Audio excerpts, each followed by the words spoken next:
قرآن مجید سے پہلی کتابوں میں حضور صلی اللہ علیہ وسلم اور صحابہ رضی اللہ عنہ اجمعین کا تذکرہ۔ عطا بن یسار کہتے ہیں کہ میں حضرت عبداللہ بن عمر بن العاص رضی اللہ عنہما سے ملا تو میں نے ان سے کہا کہ مجھے حضور صلی اللہ علیہ وسلم کی وہ صفات بتائیں جو تورات میں آئی ہیں۔ انہوں نے فرمایا بہت اچھا، خدا کی قسم تورات میں بھی آپ صلی اللہ علیہ وسلم کی وہی صفات بیان ہوئی ہیں جو قرآن مجید میں ہیں۔ چنانچہ تورات میں ہے، اے نبی، ہم نے آپ صلی اللہ علیہ وسلم کو گواہ اور بشارت دینے والا اور ڈرانے والا اور امیوں کی حفاظت کرنے والا بنا کر بھیجا ہے۔ آپ میرے بندے اور میرے رسول ہیں۔ میں نے آپ کا نام متوکل رکھا ہے۔ نہ آپ سخت گو ہیں نہ سخت دل، نہ بازاروں میں شور کرنے والے ہیں اور نہ آپ برائی کا بدلہ برائی سے دیتے ہیں، بلکہ آپ عفو و درگزر سے کام لیتے ہیں، اور اللہ تعالیٰ آپ صلی اللہ علیہ وسلم کو اس وقت دنیا سے اٹھائیں گے جب کہ لوگ لا الہ الا اللہ کہہ کر ٹیڑھے دین کو سیدھا کر لیں گے۔ ان کے ذریعے سے اللہ تعالیٰ اندھی آنکھوں کو اور بہرے کانوں کو اور پردہ پڑے ہوئے دلوں کو کھول دیں گے۔ حضرت وہب بن منبع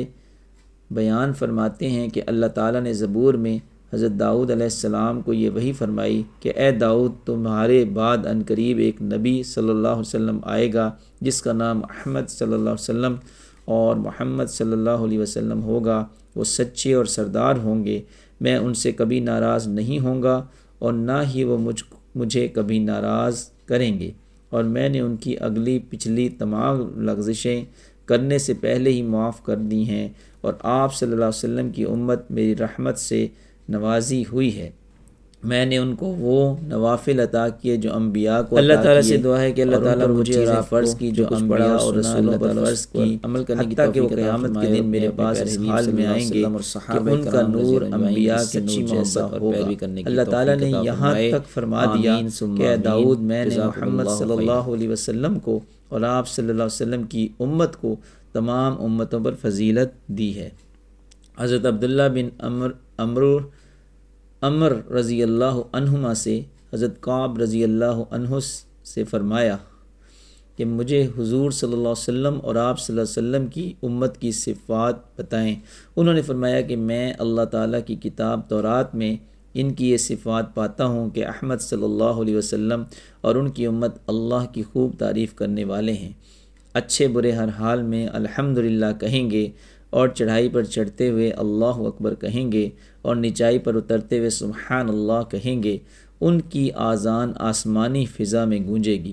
وہ نماز میں ایسی دھیمی آواز سے اپنے رب سے ہم کلام ہوں گے جیسے چٹان پر شہد کی مکھی کی بھنبھناہٹ ہوتی ہے، اور فرشتوں کی صفوں کی طرح